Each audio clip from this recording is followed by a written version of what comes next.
Hello everybody, and thank you for joining me for some more Gravely stuff.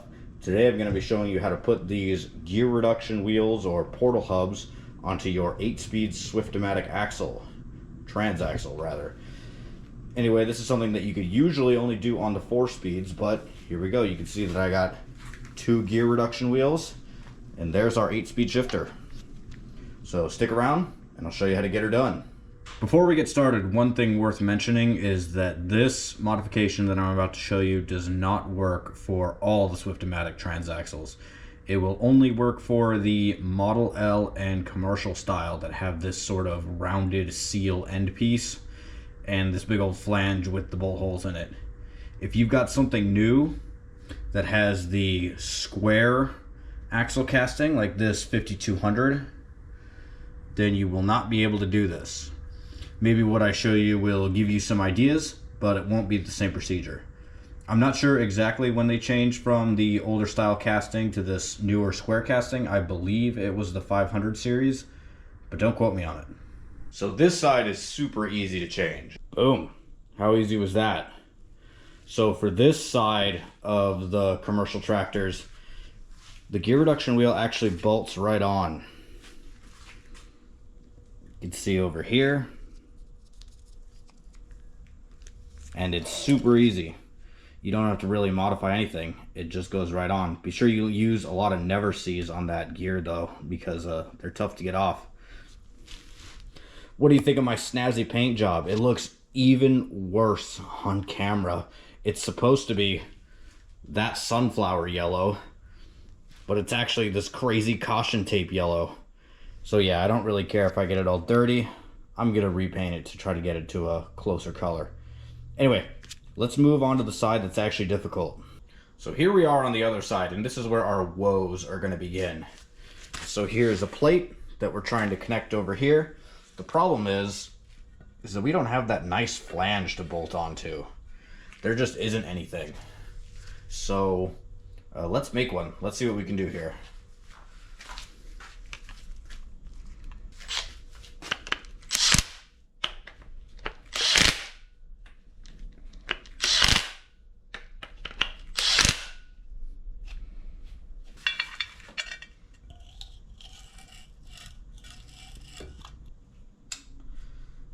Upside down.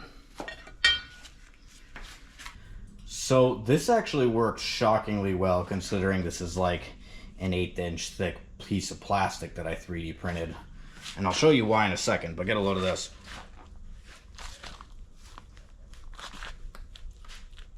You can hear my shoulder creaking. There we go, it's starting to creak a little bit. But again, pretty good for plastic.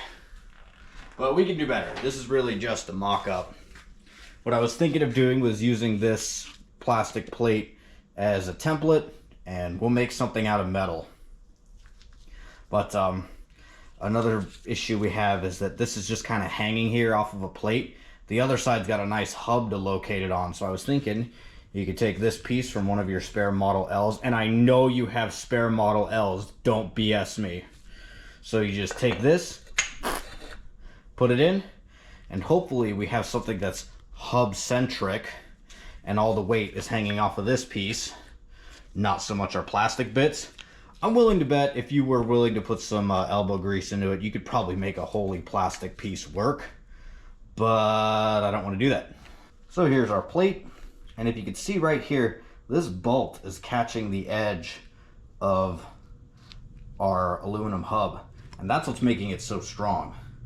So, you know, you get a little bit of metal in there, and it actually works pretty good. Another consideration we have here, which is why we can't just start adding really thick plate, is the shifter. So that's shifted all the way out. And then that's shifted in. I forget which way is which. But you have to be able to go to these two extremes. And we can, with the way this is set up.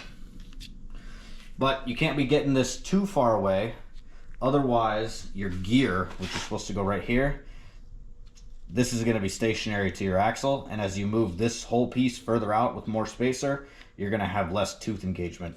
So we probably don't want to go much more than this. All right, so it did work alone, just the shifter. Let's see if it works with the actual linkage. So here we are in this position. All right, it just shifted the other way. Cool. Click. Click. All right, it's right here. Let's not touch anything. We'll take this off, because we got to take it off anyway, and see how much further it swings. All right, where our shifter is how far it wants to go with the spacer.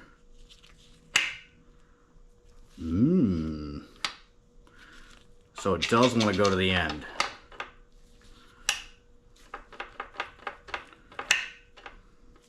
You can pretty well see where this ends right here.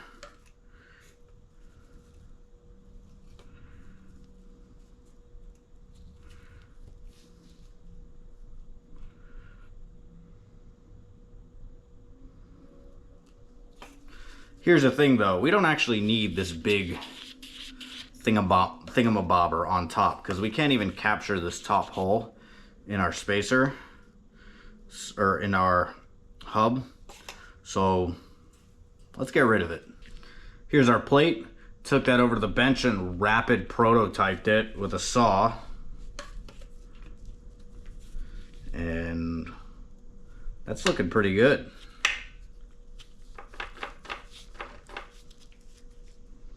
It looks like we're just on the hairy edge. I think before we assemble it, what I'm gonna do is take this little nub and grind it on down. So just to be sure that we have enough space. So I checked this. Looks like we do need a smidge ground off over here as well. But that's no big deal. Another reason it's gonna be a good idea to put that hub in here is because there's that big open space right there. So take something like this, put it in, boom, we'll be all sealed up. I may have run into a hiccup with my plan. See, here's everything all piled up. There's our gear on it, and I wanted to slide this in. Not gonna have the space for it. I could cut this down, but I also gotta think about like bolt heads and stuff like that. So I don't know if I'll be able to get away with putting this hub on, or if I do, it's gonna have to be thinned way down. Okay, we had to grind a little bit of this out, so put it here, roughly right about there. Let's get it ripped.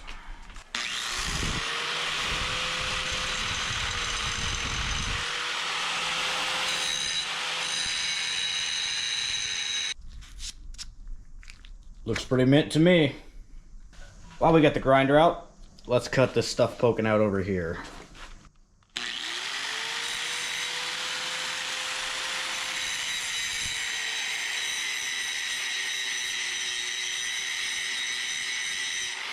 Okay, let's go ahead and trace our template out.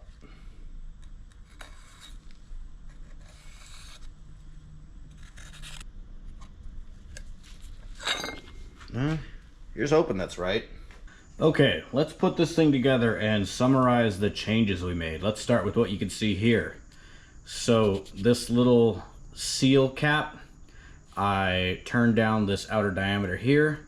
I also cut this face down an 1/8 of an inch. And that is so we can put on this plate. This plate is a 1/4 inch. Our mock-up was an 1/8. I didn't really feel comfortable with using an 1/8 plate, but I didn't want to stick out too much, so I made up the difference machining out here. This is gonna go down like this.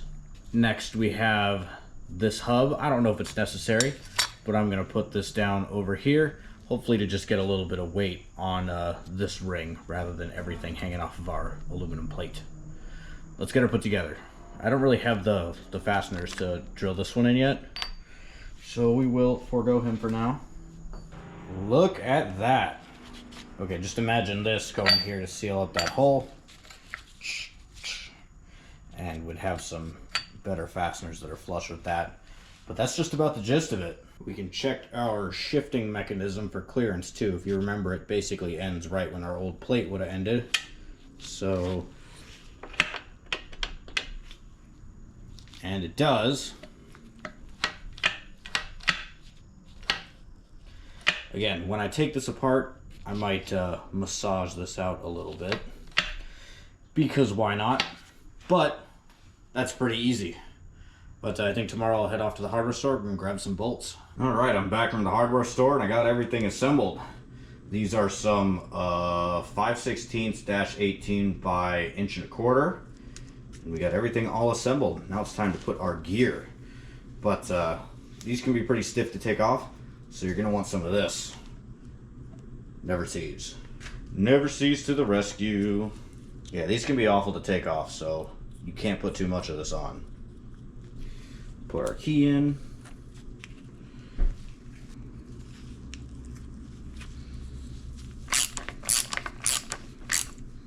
Okay, so here's the business end of things for our shifter. We're in high range, and let's put it in low range. There we go. We are right up against it, but that is pretty much right where it wants to stop anyway, so I'll call that good. So there you have it. That is a quick look on how to get gear reduction wheels on your swiftamatic transaxle. Anyway, I hope this video was informative. Hope you learned something and it was useful, or at least it was entertaining. Anyway, take it easy. Have a good one. Shoots.